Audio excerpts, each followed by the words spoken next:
Soy Darío Medina, trabajo en el sector de mantenimiento y servicio.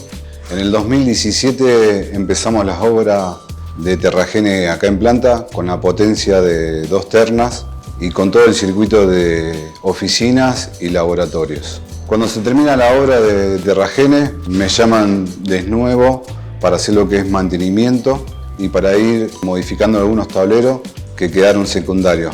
Estuvimos en la ampliación de la planta de Terragene haciendo lo que es el montaje eléctrico y el montaje de UTP con todas las conexiones de máquinas y la mudanza que fue electrónica y ISMADES. Tuvimos muchos logros durante el año en los proyectos de calidad, de tinta, imprenta plana e imprenta rotativa.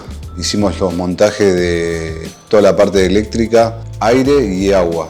Pudimos ir a Protergium haciendo el proyecto de alimentación general con bandejas portacables y todos los circuitos de todos los laboratorios. También estuvimos con el proyecto de Wobo, armando lo que son estanterías y todo lo que es iluminación con temporizadores. En el largo del tiempo que estoy acá en Terragene, he aprendido muchos oficios, digamos, aparte de electricidad, que lo que a mí más me gusta, como es a soldar, a hacer, digamos, todo lo que es cañería de termofusión de agua. Son logros y metas que me he puesto y seguir aprendiendo, capacitarme continuamente en cosas nuevas que van saliendo, como lo que es la energía solar, la energía fotovoltaica. Quiero seguir aprendiendo y seguir desarrollándome. Te dan los espacios para que uno pueda estudiar, que te da esa posibilidad para que vos puedas desarrollarte como persona y como operario. Hoy en día tenemos un equipo de trabajo, es un equipo muy bueno, muy armónico.